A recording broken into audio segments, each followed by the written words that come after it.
Radio Incan, transmitiendo desde el Instituto Nacional de Cancerología para todo el Instituto y México, uniendo a la familia incansable del país. Hola, hoy es el capítulo número 100. Sí, 100 incansables. Esto es impresionante. Al día de hoy, finales de enero, hemos alcanzado 250,000 vistas, más de 106,000 suscriptores y todo esto gracias al incansable doctor Ramiro y su equipo. Así que muchas felicidades por estos 100 capítulos y esperemos que sean muchísimos más. Felicidades. ¿Qué tal, amigos incansables? Nuevamente estamos aquí para iniciar nuestro primer podcast, nuestro primer episodio, el cual tenemos como invitado pues, a nuestro director general, Óscar Arrieta. Hola, amigos incansables, nuevamente nosotros desde el Instituto Nacional de Cancerología, transmitiendo para todo el instituto y para todo México, uniendo a la familia incansable del país. ¿Qué tal, familia incansable? Nuevamente dentro de lo que es el preámbulo y los precongresos de la reunión anual médica del Instituto Nacional de Cancerología. ¿Qué tal, amigos del Instituto Nacional de Cancerología, amigos incansables todos? Soy el doctor Ramiro Espinosa del Centro de Atención Integral para la Atención del Paciente CAI. Hola, ¿qué tal? Estamos transmitiendo aquí desde Radio Incan y se preguntarán por qué en esta ocasión el micrófono lo tengo yo. Pues la idea es poder entrevistar a quien está coordinando, diseñando, editando, dirigiendo Radio Incan. Y bueno, para eso tengo aquí a nuestro amigo y colega, el doctor Ramiro Espinosa. Que uno de los síntomas más comunes con los pacientes con cáncer es la tos, la expectoración con sangre y la falta de aire. Desafortunadamente, el cáncer de pulmón al inicio no da síntomas cuando la enfermedad ya es un poquito más grande en tu tórax o cuando la enfermedad ya se fue a otros órganos a distancia. Entonces, identificarla es un poco complicado. Fíjate que con la pandemia surgió esto de que pues pensábamos que teníamos probablemente COVID y nos hacían los estudios pertinentes no solamente para buscar COVID, sino que también aparecieron imágenes de cáncer y así se hicieron muchos diagnósticos de forma temprana y oportuna. Saludos a todos a la audiencia. Doctora Ramírez, un gusto tenerla aquí. Muchas gracias por invitarme. Siempre es importante platicar con la gente de que ha conocido la institución a través de los años, que ha visto los cambios.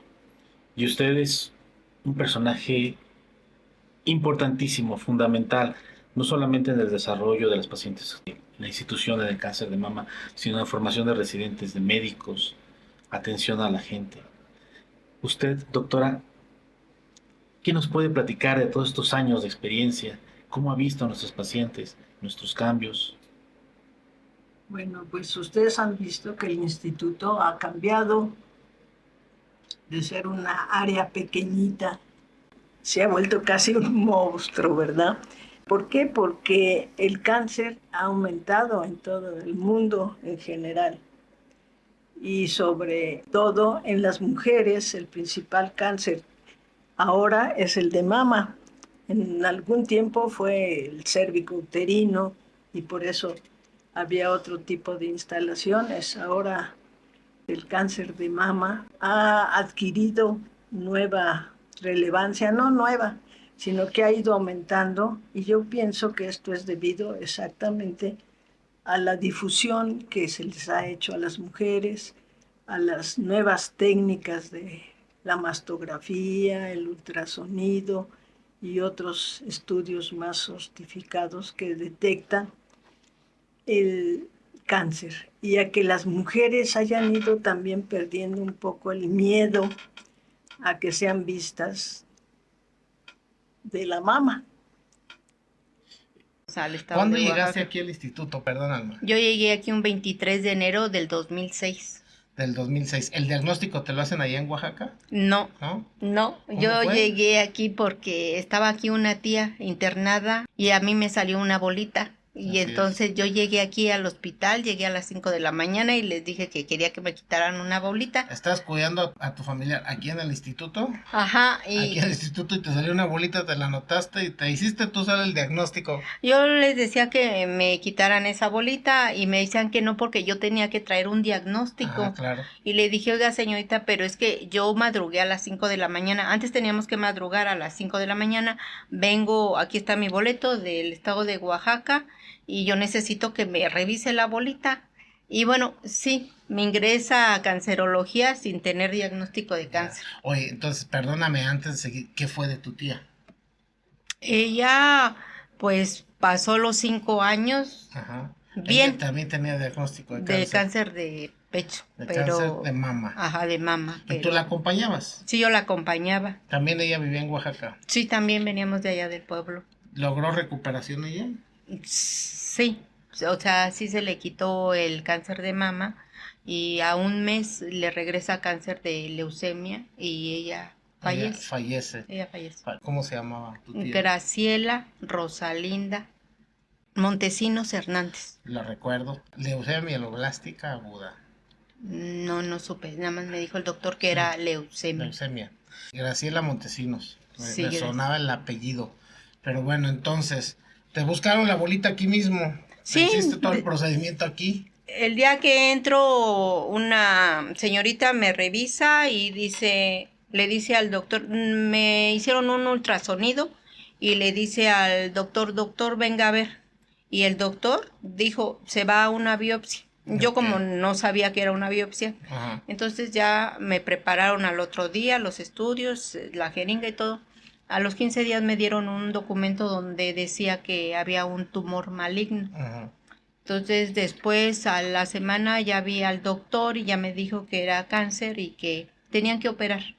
Ok. Y tenían que dar 6 quimios rojas y tenían que quitar el tumor. Así es. ¿Eso fue en qué año? En el 2006, en enero del 2006. Enero del 2006. Sí. ¿Y después qué siguió de ahí? De ahí el 25 de abril me operan. Afortunadamente, y digo afortunadamente, operan, quitan el tumor. Veo al oncólogo, me dice que tomo tamoxifeno 5 años y no me vuelve a ver. Llego con el doctor y dice, ¿cómo le fue? Le digo, pues creo que bien. ¿Cómo que bien? Dice, pues ya no le van a dar quimios. No sé por qué, pero ya no me dieron quimios a mí. No, pues es que... Maestro, ¿qué mensaje final le puede dejar a nuestros pacientes que nos están escuchando para pasar ahorita al auditorio? Para los pacientes les diría lo siguiente: si bien tomamos la enfermedad muy en serio y no queremos descansar en laureles, hay opciones cada vez más buenas, y sobre todo en los tratamientos, cuando empezamos hay que poner el mejor equipo de frente, ¿no? Yo uso mucho la analogía de que la estrategia para el mieloma múltiple tiene que ser como el fútbol, ¿no? Si uno tiene Messi su equipo, lo juegas del primer partido, no lo guardamos para más adelante. Claro. Y para los pacientes que empiecen con esos tratamientos, el beneficio que tengan de este tratamiento inicial se va a medir en 2 formas. Primero es el beneficio intrínseco, es decir, la duración que tiene el control de la enfermedad y la profundidad de ese control. Pero hay un segundo beneficio que es importantísimo, que es lo que los economistas llaman el valor de las opciones. Un paciente que pueda llevar un control de enfermedad por varios años a consecuencia de estos tendrá un futuro en el que hay otras opciones.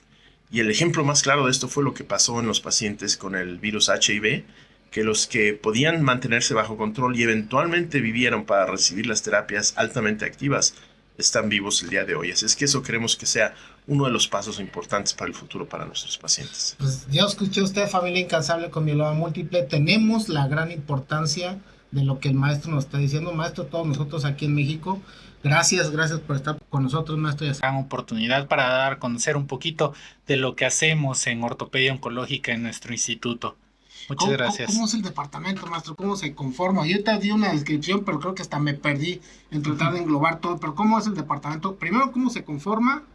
¿Cómo llegó usted aquí? ¿De qué universidad viene? ¿Cómo fue su especialidad? ¿Cómo está aquí con nosotros? Muchas gracias por la invitación, por la pregunta. El departamento es piel, partes blandas y tumores óseos en la actualidad.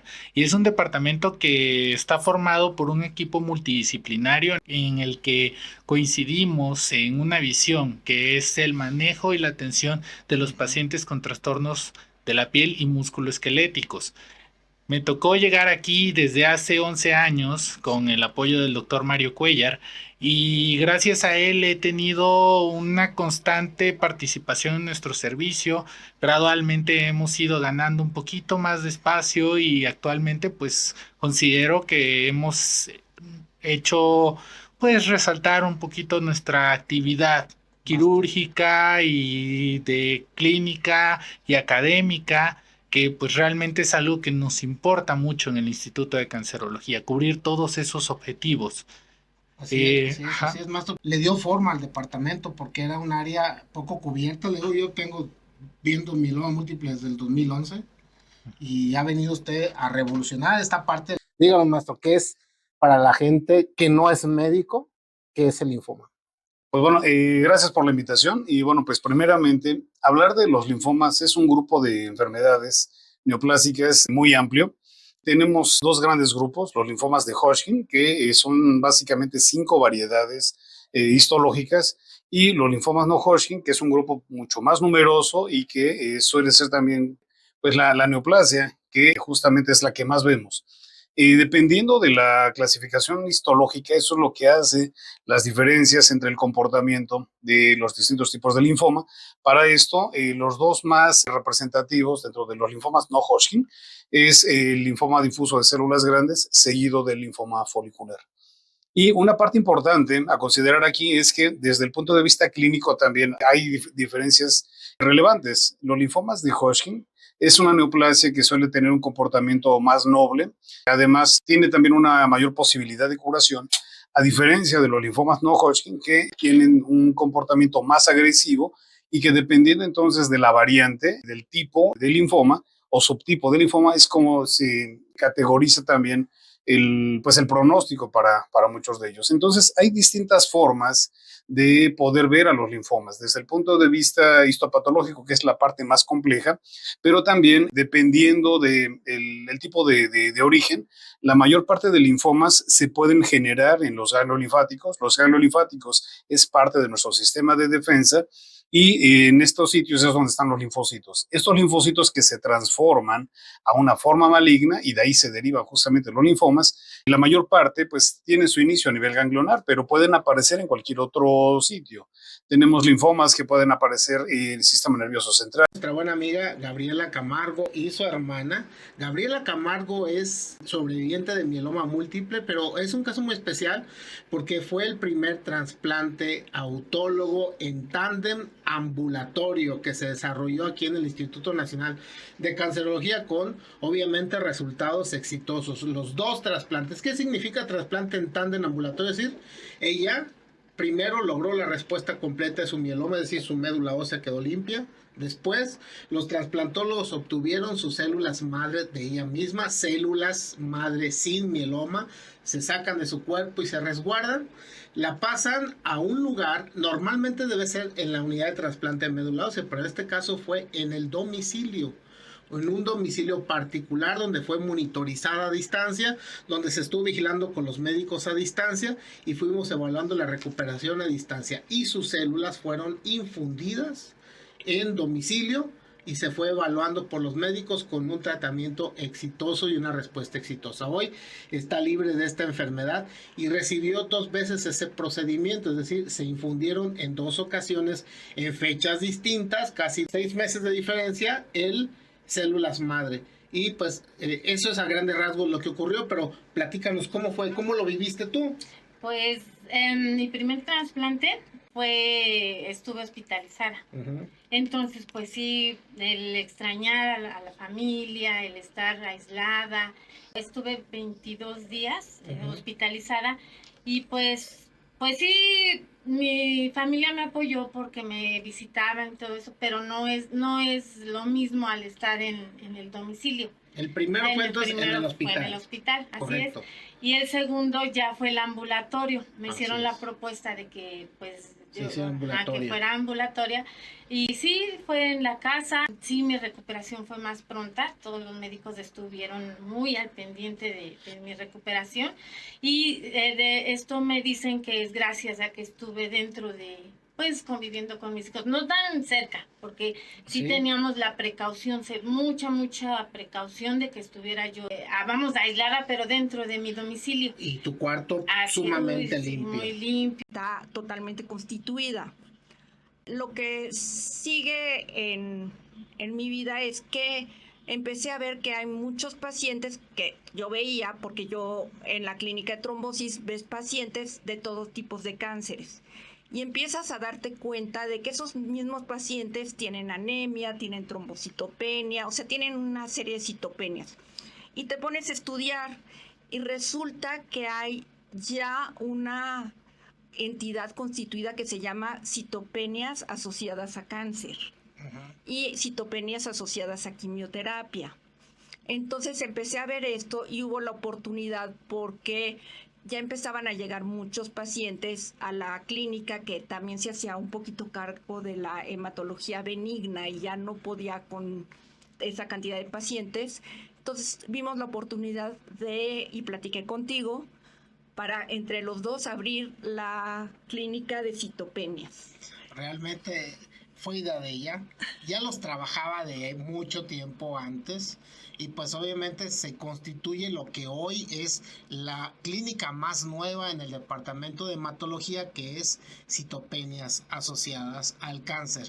Entiéndase por citopenias, plaquetas bajas, neutrófilos bajos o cualquier otra célula, y anemias. Y anemias que no tengan que ver con la parte de hierro, porque esas se ven en la unidad funcional de gastro. ¿Cómo funciona? ¿Cuál es su trabajo?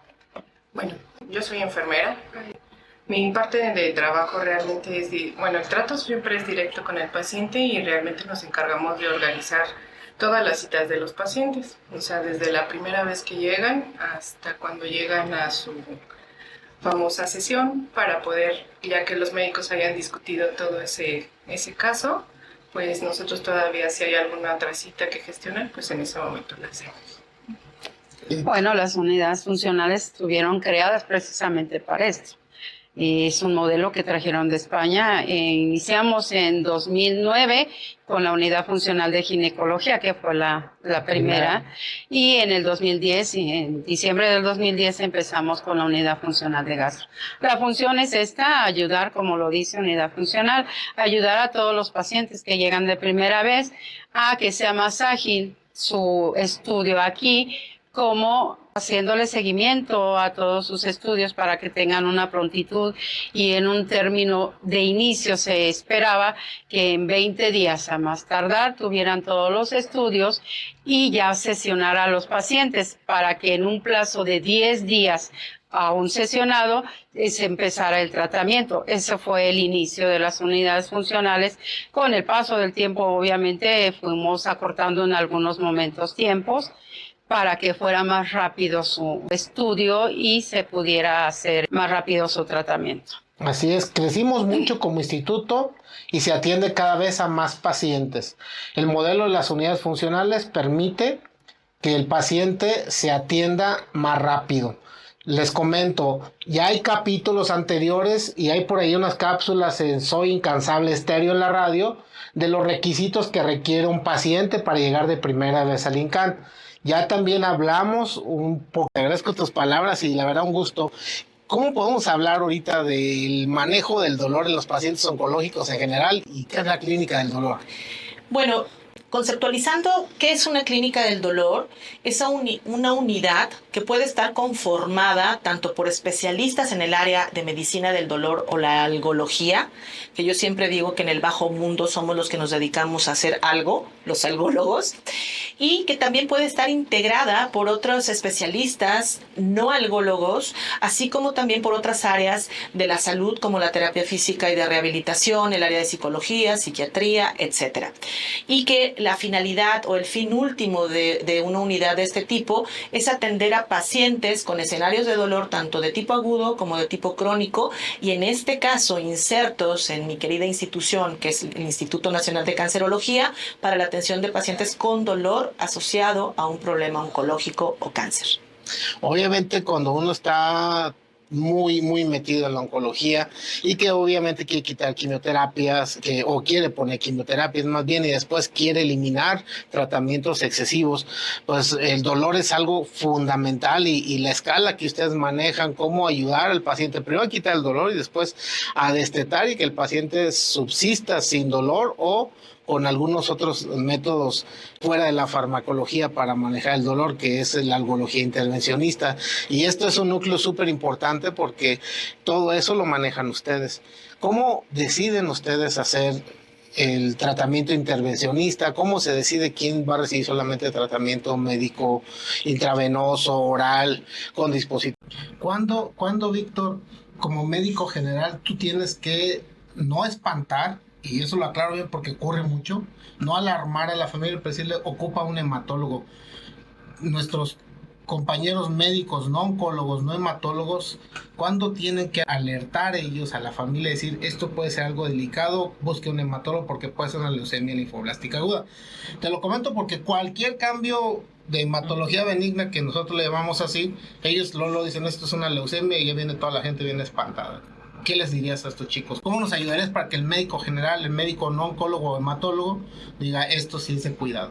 Sí, en general cuando tenemos afectación de varias líneas celulares, si tenemos ya sea que el paciente esté con anemia y trombocitopenia o los leucocitos son muy altos o muy bajitos, es decir, no solamente una sola deficiencia o una sola disminución, claro, que en general es bastante común. La otra, por ejemplo, es la anemia por deficiencia de hierro, es algo bastante frecuente, pero solo es la hemoglobina y pueden subir un poquito las plaquetas, pero los patrones son muy diferentes. Aquí, por ejemplo, es que estén sobre todo 2 o 3 líneas celulares afectadas, es decir, plaquetas muy bajas, hemoglobina baja y sobre todo los leucocitos son muy altos o muy bajos. Esos son como los principales puntos que tenemos que ver en la biometría hemática. Tenemos otros estudios, por ejemplo, como las pruebas de funcionamiento hepático, la química sanguínea, donde viene un marcador que es la DHL, que es la deshidrogenasa láctica, que ese también está alta, se dobletea o triplica su valor normal aunado a las alteraciones que vemos en la biometría hemática. Esos sí son datos de alarma que pudiera tener algún problema hematológico, y también en el contexto de la edad del paciente, si son pacientes pediátricos o adolescentes, adultos jóvenes, ese es otro también punto importante. También es importante la exploración física cuando vemos un paciente que tiene palidez, que tiene moretones, que tiene hemorragia por boca, por nariz, la presencia de ganglios, adenopatías en el cuello, en las axilas, son como los integrando toda esa información nos puede orientar a que sí sea un problema ya, un tipo de leucemia. Que volví a competir hace 20 quimios, estando en quimio. Sí, porque muchos aquí vamos a hablar hablamos de muchos incansables, hablamos de pacientes que vencieron el cáncer y están recuperados y están haciendo muchas cosas como tú, pero están recuperados. Su última quimioterapia fue hace 5 años. Tú la acabas de tener el mes pasado y estás compitiendo. Esto es diferente, esto es nuevo.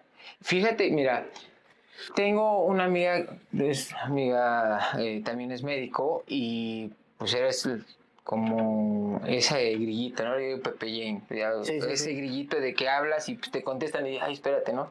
Pero te dice pues, lo mejor, ¿no? Yo hablaba con ella acerca de, pues, de los temores, porque siempre hay temor, ¿no? Sí. Pero bien dicen que las cosas, algo comparte los deportistas, que lo mejor está al otro lado del miedo, ¿no? Y si tienes miedo, hazlo con miedo. Pero bueno, hay que confiar y ser conscientes. Ella me dijo unas palabras que se me quedaron guardadas para todas las competencias. Iba a ser una competencia de 100 kilómetros, así como para festejar, porque había regresado a quimio, y me dicen, vas a parar. Mi cumpleaños es en abril, pasó ahorita, bueno, ahorita hace el 3 de abril, ¿no? Y yo iba a parar quimios como por febrero, marzo. Y me dicen, o sea, llego a consulta, oye, quimio. No, pues necesitas más quimio. Ay, bueno, ya. Estudiantes de la carrera iba a ser por julio, la verdad, junio, julio. Sigo, ya no pude festejar con esa carrera. Llego 2 meses antes y me dicen, no, pues tienes otra vez quimio. Pega mucho.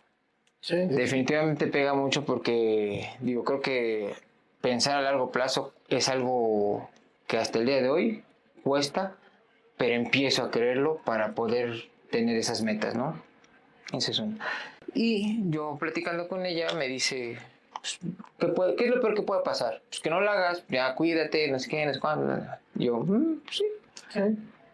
El equipo en el que estoy actualmente me dicen, corre, o te sientes bien, o sea, protegiendo hasta cierto, acompañándome, ¿no? Digo, sí. Pero entonces, siendo consciente, digo, pues de 100, si estoy en tratamiento, pues me bajo a 50. Quedé en segundo lugar. Qué bárbaro, en serio. Yo creo que muchas felicidades, la verdad, Juan Pablo. Yo como médico estoy diciendo, ¿cómo barro? ¿Qué le diré yo a si fuera mi paciente? No compitas, no vayas. Pero veo cómo estás. Veo cómo te terapea tu rutina. ¿Cómo como médico parar esto que estás viendo? ¿Qué te va a decir, por ejemplo, la doctora Verónica Cedillo, que es rehabilitóloga? A ver, vas a hacer, pues, ¿qué amigo? Haces 20 rutinas más de las que pone Verónica Cedillo para cualquier rehabilitación. Es decir, te estás hiper mega rehabilitando. Y si así logras muchas cosas, ¿qué será cuando no tienes quimioterapia, cuando estás en remisión? Ándale, y de hecho eso es a lo que iba. Esta amiga me dice, a ver, porque así, o sea, eso fue hace 3 años. Entonces así cada vez que regresaba, creo que es mi cuarto tratamiento, el que terminé hace 3 meses, 3 meses y medio mi último tratamiento, y me dice, pues no te puedes esperar a que te digan que sigas, porque si te esperas a que te digan, estás en remisión, adelante, no vas a lograr como tú lo quieres hacer, porque aparte dirían que me gusta el atasque, entonces, o sea, ese gusto, ese placer por hacerlo. Entonces, gracias a esas palabras y pues a todo el apoyo, es decir, puedo hacerlo, ¿no? Obviamente, entrando a la investigación, Pero me aceptaron. Mi primer año de residente no hice una residencia completa porque no había lugar donde durmieran las mujeres. Hasta mi segundo año, que ya pues, hubo manera que mi maestro, el doctor jefe de residentes, el doctor Alcalá, terminó su residencia y entonces me quedé yo como residente ya de segundo año. Entonces ya me pude quedar dentro de la institución y hice mis 3 años ahí. ¿Cómo fue la lucha de usted, doctora, para que pueda ser aceptada? Se han dicho que no aceptaban mujeres inicialmente. Pues realmente no hubo mucha lucha. Nada más decían, no se acepta, pero mi maestra que insistió, me aceptó. Es solamente acompañándolos para que no tengan una mala experiencia en el ECA. Súper. Es importante mencionar que docencia, además de tener Radincan, va a empezar con promocionar la salud bajo la dirección de la doctora Emma Verástegui y por supuesto seguimos colaborando con el maestro Carlos Gómez Medina en la elaboración de materiales educativos. Entonces con esto podemos ver a vuelo de pájaro, como mencionan por ahí, que la educación va en serio y además queremos aprovechar cada una de las sesiones generales. Esto también es una iniciativa del doctor Ramiro para ir entrevistando a todas las diversas personas que vienen, nos dan ponencias sobre diferentes tópicos. Sé que ahorita vas a entrevistar al doctor Greco Hernández, que hace poco publicó un libro de divulgación científica, El año del murciélago, en relación a COVID. Y así como esos temas de divulgación científica, hay muchos otros muy importantes. Y me parece fenomenal todo el trabajo que está. Martínez Aíd es el pionero de esta clínica de melanoma, Mario Cuellar Juve, y después de eso yo me integré con ellos y empezamos a trabajar. El melanoma en la población mexicana, hay que recordar, nosotros somos color cartón mojado, no somos caucásicos, y hemos empezado a tener iniciativas muy interesantes. Tenemos un trabajo con la doctora Daniela Robles, que ella se encuentra en Juriquilla, Querétaro, y estamos haciendo una genotipificación de los melanomas de mexicanos. En primera, nosotros tenemos características más de amerindios y poca probabilidad de tener un melanoma como los caucásicos, como un 50%. El melanoma más común de los caucásicos es el léntigo maligno y después los melanomas nodulares y los de diseminación superficial, y el 4% representa para ellos el melanoma acral lentiginoso, que les digo que no está relacionado a rayos ultravioleta.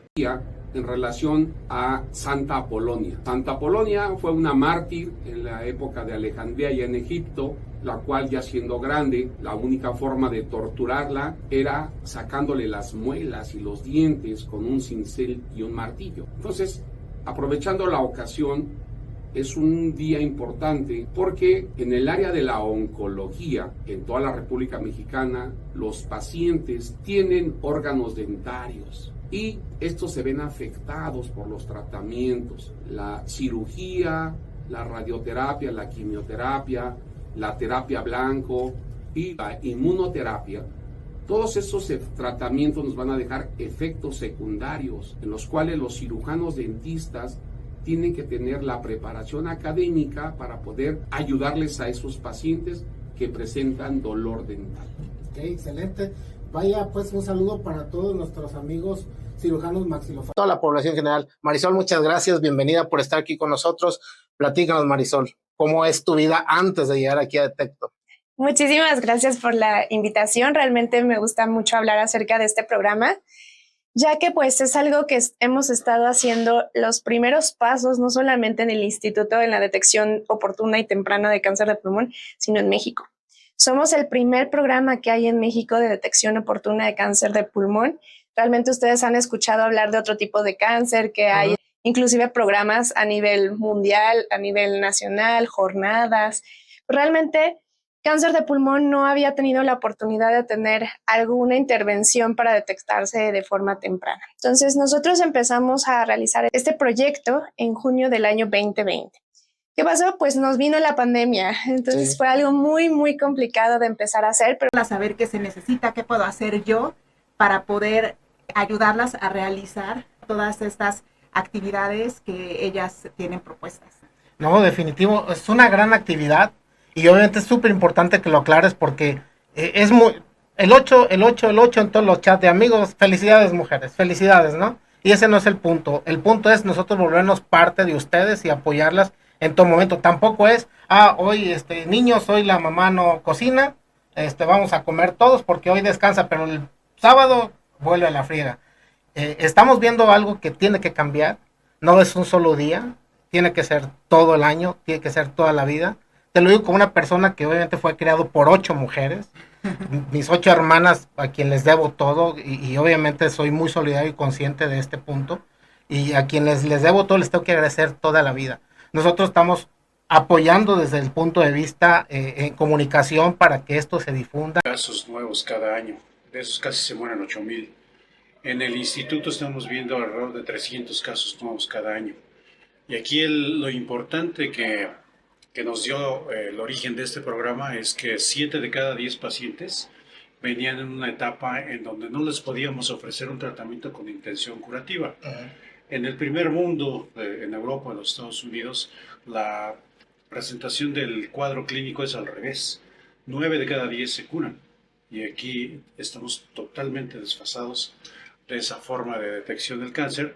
Por eso es que nos dimos a la tarea de crear este programa para concientizar primero a la población masculina para que se revisen a tiempo a partir de los 40 años en nuestro país. Opus, un programa sin duda exitoso en el instituto. ¿En qué consiste el programa? Bueno, es una campaña inicialmente en la que hacemos valoraciones para detectar factores de riesgo de que pueda haber cáncer de próstata. Se veía ya así. Digo, ¿cómo va a ser? No siento yo nada, pero pues así es esto. ¿Me va a tocar? ¿Te traes miedo? Pues sí, ahí fue donde me paniqué. Porque fue la época donde el miedo lo teníamos todos y donde menos sabíamos. Afortunadamente contamos con un servicio excelentísimo de infectología y epidemiología que la verdad se la rifaron en ese momento y fue maravilloso. Fueron superhéroes en esta parte de la parte COVID, ¿no? Si bien nos dio muchísima confianza a todo el personal, yo como persona que entraba como médico a ver la parte médica con ustedes, sí, inspiraba muchísima confianza. De todos modos el miedo estaba, a lo mejor me contagio saliendo. La época COVID, yo cada vez que salía me sentía contagiado. De hecho, tenía en las noches tos y hasta que me di cuenta que de mi obsesión por sanitizar mi cuartito, que atasqué de cloro en aerosol, dije, este es el problema. Ajá. Ya estaba yo con asma por el cloro, sí. ¿Y a ti cómo te fue? Pues bien, yo no me fui de descanso.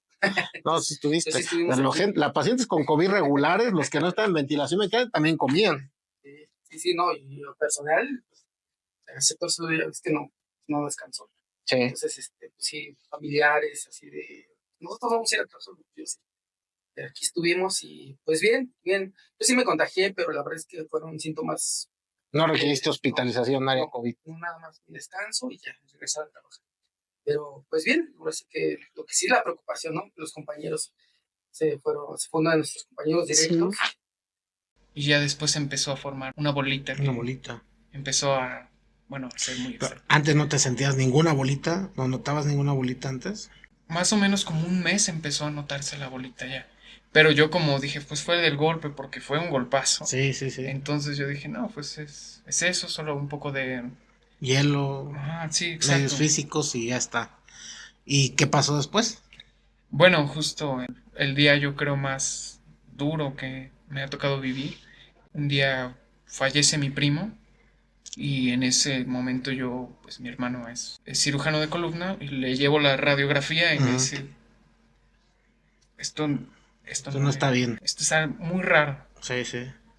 Y él pues fue el que al final me diagnosticó. ¿El que es cirujano de columna de allá en el Estado de México? No, él aquí, bueno, Aquí está en Ciudad de trabajando México. en Los Ángeles, trabaja también en... Dice María Pérez. Y entonces, pues todos, desde un principio decimos, no coincide, para mí son 3 personas diferentes. Entonces es bien importante que también eso lo revisen los pacientes o los familiares, nos da veracidad y aparte agiliza la atención del paciente. El día que vienen a preconsulta, ese día se les ve en la especialidad. La rapidez con la que reciben al paciente aquí va a depender de la agilidad del médico tratante antes de llegar al Instituto Nacional de Cancerología. Tiene que enviar un informe bien estructurado y ustedes como familiares y pacientes tienen que firmar y ver que es la información propia. Algo muy importante es, si a ustedes le hicieron una biopsia para el diagnóstico de cáncer, es a lo que la licenciada Yolanda Arco se refiere con los bloques y las laminitas. Los bloques y las laminitas de parafina son importantes porque esos ya ahorramos volver a hacer una biopsia, porque aquí no hacemos biopsias si no es necesario. Si ustedes traen los bloques y las laminitas, confirmen que sean los bloques y las laminitas que corresponden a ustedes y eso es algo que tiene que confirmar en el centro donde están. 2, no pierdan esos bloques, no rompan esas laminitas y entréguenselas al personal de la licenciada Yolanda Arcos cuando se les solicite, porque eso lo vamos a meter y nuestros patólogos expertos lo van a revisar y van a confirmar en los niveles obtenidos de marcadores tumorales para que ustedes, que son los médicos especialistas, tomen decisiones clínicas acerca de si está funcionando o no el tratamiento. Y me gustaría que continuara Tere. Pues sí, como dice mi jefa, nos vamos más hacia el área de suero, de la cuantificación en suero, pero se está implementando ahora la biología molecular.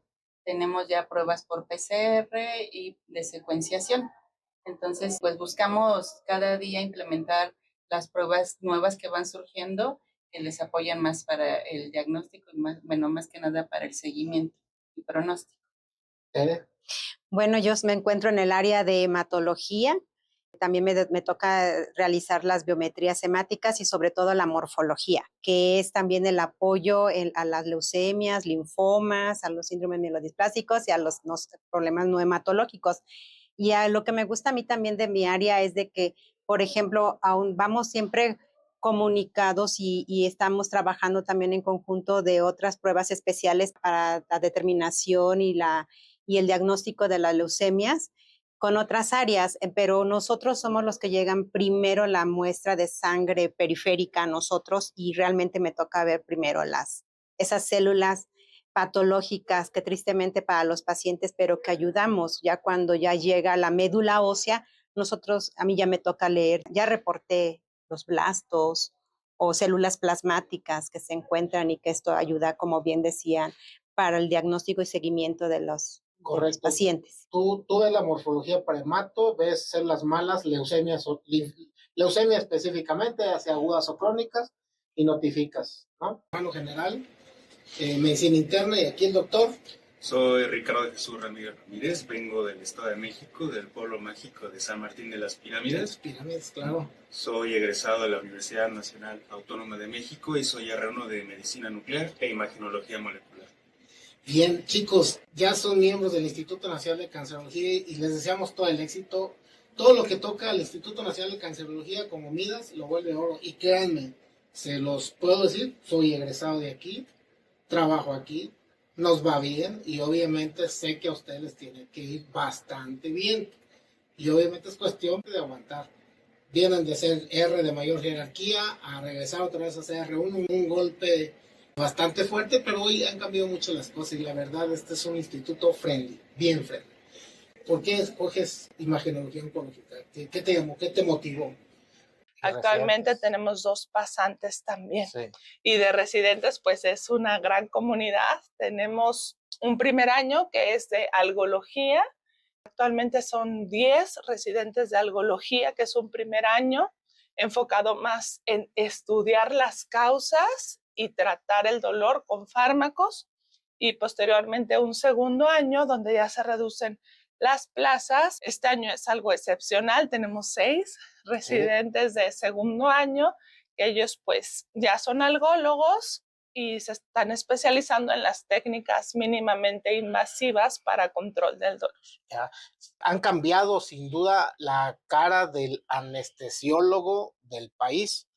Antes de yo estar en cancerología, y todos los que están fuera de cancerología seguro me darán la razón, pues entendían que el médico que se encargaba del dolor era el anestesiólogo y tenía que ver con el cirujano y hacían el binomio anestesiólogo-cirujano, anestesiólogo-ginecólogo y el manejo del dolor se lo dejaban a muchos otros médicos donde cuál era un rompecabezas o un chilaquil, cada quien dábamos y entendíamos a nuestro mejor parecer lo que el representante nos decía que era lo mejor o lo de moda, pero cuando aparecen los algólogos o la clínica del dolor del Instituto Nacional de Cancerología ya hace muchos años, pero yo voy a remontar 19 años, son ponentes, son expertos dando charlas de lo que sea. Y obviamente ese es otro plus que tiene el instituto. ¿Cómo les va con las charlas? Pues actualmente el beneficio que tiene ahorita el instituto es que muchos de los compañeros tienen muchas inquietudes en relación a seguirse capacitando. Entonces, habemos especialistas oncológicos, quirúrgicos, nefrólogos, en las áreas administrativas también. Entonces, esto nos apoya mucho para que todos, bueno, la mayoría de los compañeros, al seguirse capacitando, los busquen de otros lugares para poder hacer algún tipo de seminarios o diplomados o ser parte de la especialidad que se brinda también aquí en el instituto, que es la especialidad de enfermería oncológica. Entonces, todos van dejando un granito de arena y enseñando, como bien lo dijo el doctor, es un hospital escuela, se reciben estudiantes de todos los grados, vienen a hacer prácticas de administración, prácticas quirúrgica, vienen de muchos estados, también nos visitan, vienen de Guerrero, vienen del norte, hemos tenido compañeros que vienen de Culiacán, vienen, por ejemplo, los que vienen a hacer especialidad, hemos tenido compañeros de Mexicali. Bueno, vienen de varios estados, ¿no? Entonces, la realidad es que todos los compañeros que estamos, creo que nos preocupamos un poquito por seguirnos capacitando para poder dar un mejor aporte a toda esta capacitación de enfermería que de la mama normal como del cáncer. Correcto. Cuando las mujeres están en cierta edad, tienen ciertas características o cantidad de hormona. No es lo mismo un adulto mayor, una mujer en edad fértil que una niña. Claro, y ese es un poco lo más interesante de las hormonas, especialmente en mujeres y en menos grado en hombres. Las hormonas empiezan, los estrógenos, siempre los tenemos durante toda la vida hasta la menopausia. Sí. Sin embargo, se incrementan en etapas fértiles, o sea, después de la menarca, y cuando la mujer empieza a entrar en perimenopausia o menopausia, empiezan a reducirse estas hormonas. Siendo tan importantes en todo el cuerpo, el problema con la reducción de los estrógenos son efectos como osteoporosis, son efectos como, bueno, luego los efectos secundarios de los bochornos, de los cambios de temperatura en la mujer. Entonces, el cáncer, igual el cáncer de mama va a ser diferente cuando la mujer está en etapa fértil que cuando la mujer entra en perimenopausia o menopausia. Sí. El tratamiento cambia un poco. Sí. Pero en sí las hormonas son necesarias en general, aún en etapas de menopausia de la vida. Por eso en muchos casos la gente busca terapia de reemplazo hormonal para después de entrar en menopausia. Sin embargo, durante muchos años se pensó Nos quedamos ahí para cualquier, si hay que dar RCP, si hay que apoyar a los médicos, los apoyamos. Cuando se acaba de hacer eso, esperamos, nos dan la indicación de que se estabilice el paciente. Cuando se estabilice el paciente, entonces hacemos un cambio de cama completo para dejarlo limpio, para dejarlo bien. Es cuando entra el compañero Israel, que es el que, como es un relajo, dejamos todo tirado y él es el que empieza a limpiar el área. Sí.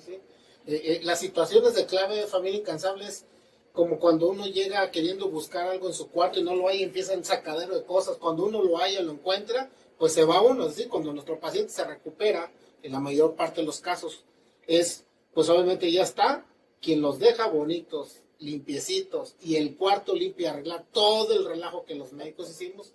Es aquí la gente del compañero Israel, que son el servicio de intendencia. Hay un gusto de hacer todo eso, la verdad.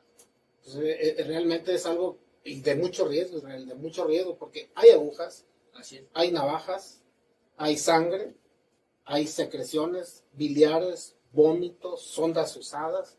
Sí, tienen que tener muchísimo cuidado con todo ello, y es algo que obviamente ustedes están pues siempre a la vanguardia de todo lo que tiene que ser con ese tipo de cosas. Cómo separar la basura, cómo separar los desechos tóxicos, los desechos biológicos, sangre. Manejo especial. Todo un manejo. O sea, realmente esto es mucha preparación por parte de ustedes. La otra, muchos de ustedes también tienen preparación para RCP. Para clases de médicos generales, médicos no oncólogos. Esa información es súper importante y qué bueno que la tengamos. Además de este tipo de trabajos, quiero comentarles que estamos de manteles largos, como lo dije al inicio, porque obviamente el Instituto Nacional de Cancerología, mediante el trabajo que hace aquí la licenciada Berenice, junto con un gran equipo de trabajo detrás, pues acaban de recibir un premio, un premio que es de mucho orgullo para el Instituto Nacional de Cancerología como familia incansable. Recuerden que todos somos INCAN y todos tenemos que estar orgullosos de los logros que ocurren en el INCAN, y esto no es para menos. El primer premio para el Instituto Nacional de Cancerología durante el año 2024. ¿Por qué nos platicas de ese premio? Bueno, este premio se ganó debido a que, es búsqueda de información, difusión. Se ganó del Instituto Nacional de Acceso a la Información. Sí, del INAI. Del INAI. Entonces, lo que ellos buscan es promover estas redes de información para todos los pacientes, público en general, etcétera. Este premio se ganó debido a justamente la transparencia que tenemos, la accesibilidad a los pacientes y que, somos totalmente transparentes hacia los pacientes, público en general y quienes visiten nuestra página. Así es el premio a la proactividad que año con año el INAI otorga a todas las plataformas, a todas las páginas que dan acceso a la información, hablando de instituciones públicas como es el Instituto Nacional de Cancerología y otros centros. ¿Cómo te sientes? Feliz. ¿Sí? Llevo 14 años en Infocáncer, en Educáncer próximamente, entonces lo que estamos tratando con este premio es que siga creciendo y que los pacientes lo conozcan cada vez más y se acerquen y que tengan la confianza de estar conmigo. Atenderme, a la fecha me sigue atendiendo, estamos hablando del 98 para acá, y limpio de cáncer llevo más o menos unos 8 años, 9 años. La pérdida de mi pierna, desarticulación, fue a raíz de una fractura, precisamente donde tuve yo la radiación. Esta fractura, acudo al IMSS de traumatología calzada del hueso y pesco una bacteria de nombre coli. Esta bacteria se encuentra en el excremento del ser humano y solamente se puede contagiar en un quirófano, en el material que le ponen a uno, clavos, tornillos, etc.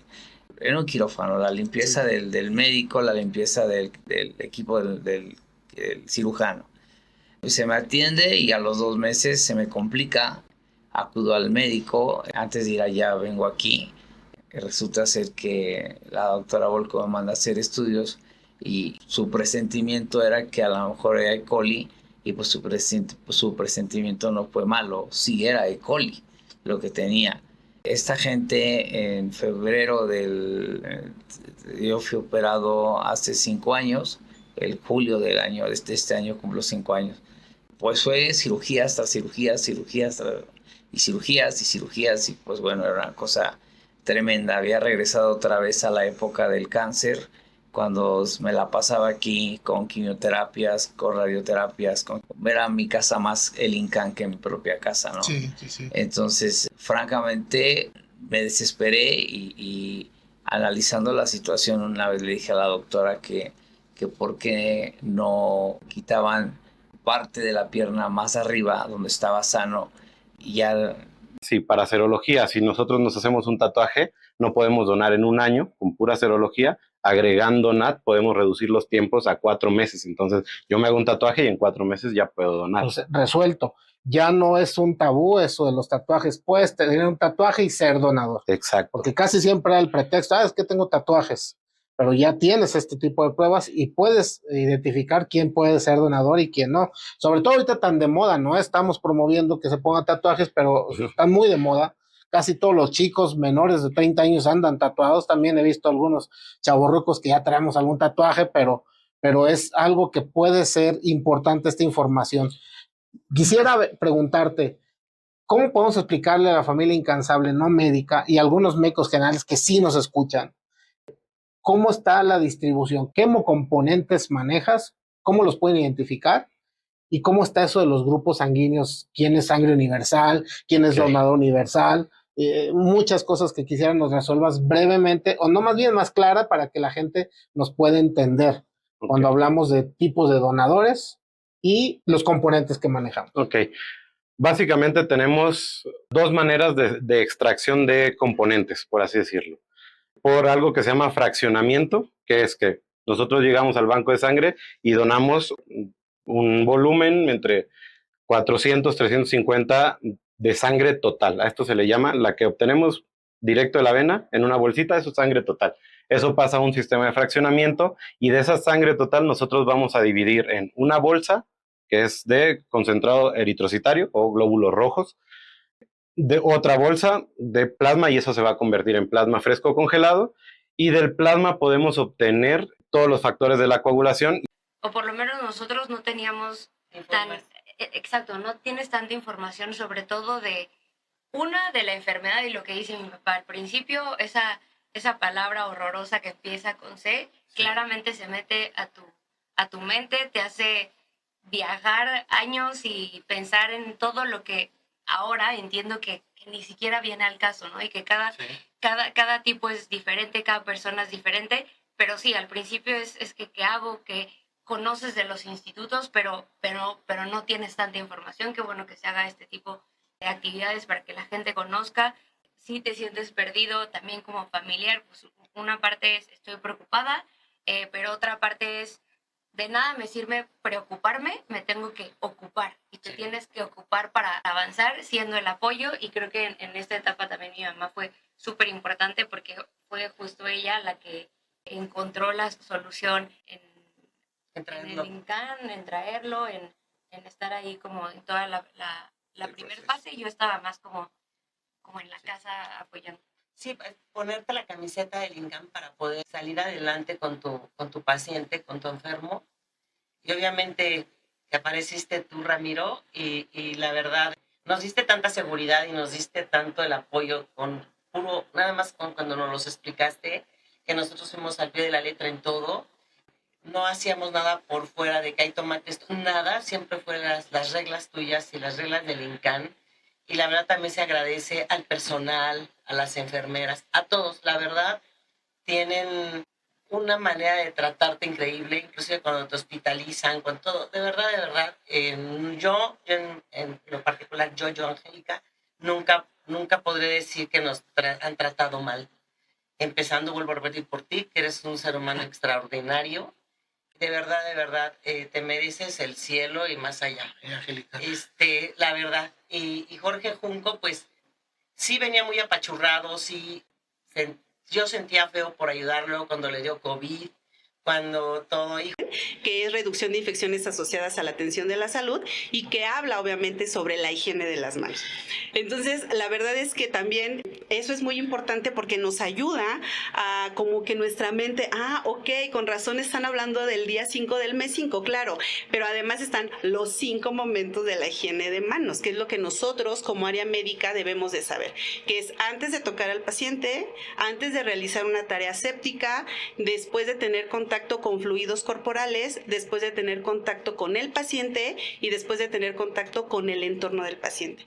Entonces, lo que decía la doctora Diana Vilar es algo muy importante porque la gente que viene de la calle, como los pacientes y familiares, deben de entender que el estar tocando el dinero, estar tocando las llaves de casa, las mismas manijas de las puertas de casa, estas están contaminadas con alguna suciedad, microorganismo, como lo quieran ver. Entonces, al llegar a cualquier área, sobre todo al llegar al hospital, lo primero que tienen que hacer es una higiene de manos. De hecho, dentro del INCAN, todas las entradas principales tienen alcohol gel y precisamente es para que se hagan esa higiene de manos. Y ya dentro, pues obviamente están los lavabos en donde pueden realizar esta actividad. Entonces, pues a ellos también se les invita a que lo realicen estando en hospitalización. Es lo mismo, tienen que realizar esta higiene de manos cuando los familiares llegan de calle y van a estar con sus familiares en las habitaciones. Se les da esa capacitación precisamente para que entiendan por qué hay que minimizar todas las bacterias que tenemos en las manos. Siempre se les da esa información. Y lo mismo aplica para la gente común que no tiene ahorita pacientes y que no viene al hospital. Claro, está trabajando, está trasladándose, está teniendo contacto. ¿Y qué me dices en relación a, por ejemplo, también fueron muy tajantes y siempre hicieron hincapié, sobre todo con enfermedades respiratorias, con el COVID, sobre todo el estornudo? El estornudo, y sobre todo muchos utilizamos las manos para cubrir una tos o un estornudo. ¿Aplica exactamente lo mismo o hay que tomar alguna medida, por ejemplo, ahí ya forzosamente el gel o cómo está? No, de hecho, lo que les decía la doctora Vilar, cuando tenemos las manos visiblemente sucias y... Incansable, porque él es de la familia Incansable, es incansable y queremos que nos platique cómo ha sido su historia. ¿Qué tal, Alex? Bienvenido, ¿cómo estás? Buenas tardes. Me encuentro bien, aquí estoy en el INCAN, en la familia Incansable. Un gusto estar con ustedes. Dime, Alex, ¿de dónde vienes tú? Yo nací en la ciudad de Colima, pero vivo en la ciudad de Zamora, Michoacán. Desde el 2011 ahí estoy viviendo en la ciudad y pues he estado aquí en México desde el año pasado, en el 2023. ¿Y qué ha sido tu vida hasta antes de que llegaras a este hospital? Antes de tu enfermedad, ¿cómo era tu vida antes? Pues un poquito normal, se podría decir. Podía salir más de lo que hoy en día salgo. Yo hacía mis actividades un poquito más normales y todo. Pues ahorita, poco a poquito ya voy retomando mi vida. Escucha uno la palabra cáncer y uno luego dice es igual a muerte. Creemos que se tiene muy poca expectativa de vida. Mis hijos tristes, mi esposo, mi familia, mis padres, mis hermanos. Pero pues yo soy creyente, le pedí a Dios y tuve mucho apoyo de mis amigos, de mi familia, con oración. Pero aparte, aquí verdaderamente se siente uno seguro, con otra expectativa. Ante la vida ve uno que sí hay proyección, porque le hablan a uno con seguridad. Nos hablan de cifras de sobrevivientes después de que han transcurrido un cierto tiempo con un tratamiento y pues aquí estamos sobreviviendo, luchando con el apoyo, lo digo nuevamente, de todo el equipo tan capaz que está aquí dentro del instituto. Y momento a momento, pues siempre agradezco a Dios y agradezco también a todos los médicos. Y pues sí, aquí estoy. Yo agradezco tus palabras, pero realmente es un esfuerzo de todo. Se me olvida el doctor Román Cedillo de maxilofaciales, espero no haber olvidado tantos, pero es un equipo multidisciplinario lo que está en el Instituto Nacional de Cancerología, que sí merece que hablemos de esto, que sí merece que todos nuestros éxitos lo conozca la gente, decía una frase del doctor, el exdirector reciente que acaba de terminar, el doctor Meneses, que era pues historias de éxito. Un reto, el cáncer es un reto. Mañana muchas historias de éxito y sin duda tú eres una historia de éxito. ¿Cómo ha sido ya tu vida después de recuperada? Es decir, ¿caminas? Camino, ¿Trabajas? trabajo. Ahorita trabajo en la Universidad Autónoma de Zacatecas. Soy docente de lo que es el área de naturales en preparatoria. He llegado a tener hasta 10 grupos, carga de trabajo de 10 grupos, consultorio dental. Ahorita mi horario es de 8 de la mañana a 5 de la tarde. Viajo, procuro viajar una vez al año al extranjero, me subo a los camellos. Muchas gracias a todos. Nos vemos para la próxima. Nos vemos a la próxima. Yo soy el doctor Ramírez Espinosa. Nos vemos a la próxima. Nos vemos en el siguiente podcast. Saben que estamos a la distancia de un clic. Denle like. Yo soy el doctor Ramírez Espinosa. Si no me despido ahorita, no me deja ir anterior. Nos vemos. Hasta la próxima. Somos Radio INCAN desde el Instituto Nacional de Cancerología para todo el instituto y todo México, uniendo a la familia incansable del país. Nos vemos. Somos Radio INCAN, transmitiendo desde el Instituto Nacional de Cancerología para todo el instituto y para toda la familia incansable del país. Muchas gracias, nos vemos pronto.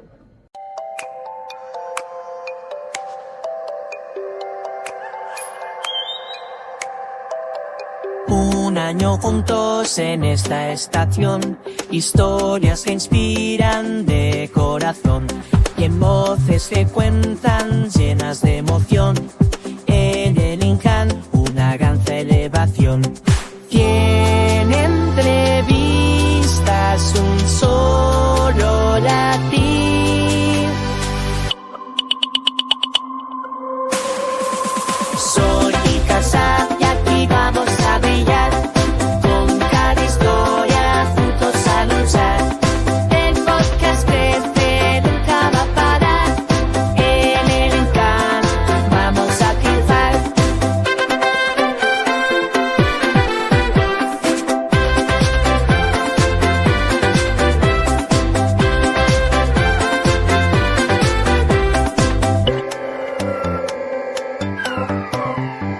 Cada paciente un valiente camino, relatos de vida, nunca están solos. Desde el INCAN, un obra divino. Servicios que ayudan, sueños en foros. Hablamos del cáncer con mucho